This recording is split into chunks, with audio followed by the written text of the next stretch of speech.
But let's first start off with talking about Social Security in general. Social Security has been around since what, 1933, 1935, whatever year it was. And it was modeled and created after the first pension program, not really the first, but the first national pension program, let's call it that, in Germany. And Otto von Bismarck.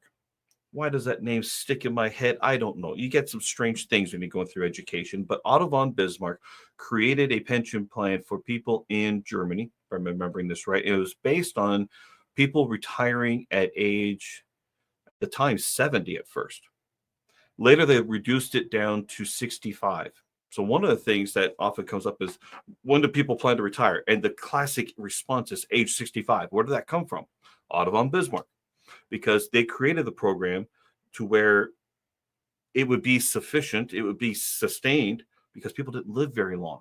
And if they claim, if they put the age high enough, they want to make sure they only get the people that really need it, and they'll only be on it for a few years. That's it. Well, what happens now? In the United States, we had the New Deal, not the Green Deal, but the New Deal. FDR, he incorporates Social Security. And what has happened since the 1930s? Well, we now have far more and far higher life expectancies. Social Security has become more of the bedrock of retirement planning. It is an asset. This is not an entitlement. It's like, what's that FICA thing? You want to call it something else that starts with an F, but it's FICA. I forgot what it stands for. Federal income. I don't remember. I can look it up later. It's not that important.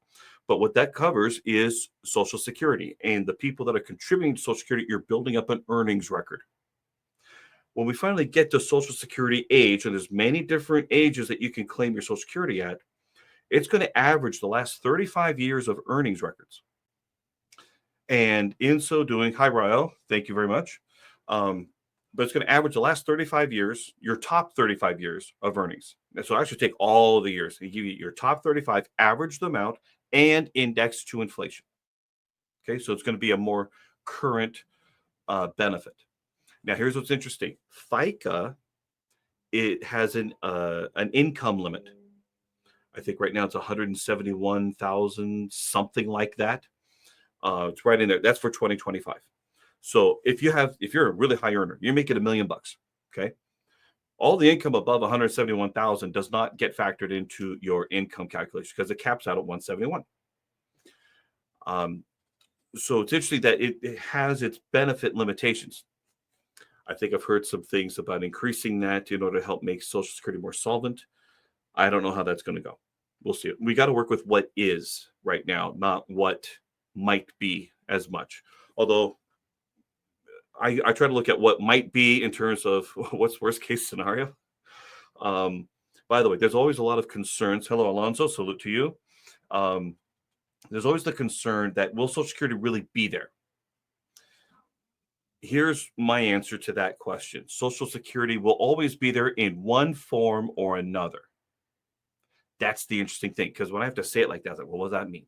Well, here's the thing about Social Security. It's age-based. It's an age-banded program. So when it's age-banded, that means if you want to make it more solvent, all you have to do is increase the age ranges. They're going to look for the votes. And the fact is, who's going to vote to have their Social Security benefits reduced? No one. Right? Even if you think, well, we shouldn't even have it, whatever, but you've already paid into it, you earned it. And how much did we pay into it? We paid 6.3% personal, 6.3% from the employer. And if you're self-employed, you pay both sides, right? That's that FICA thing.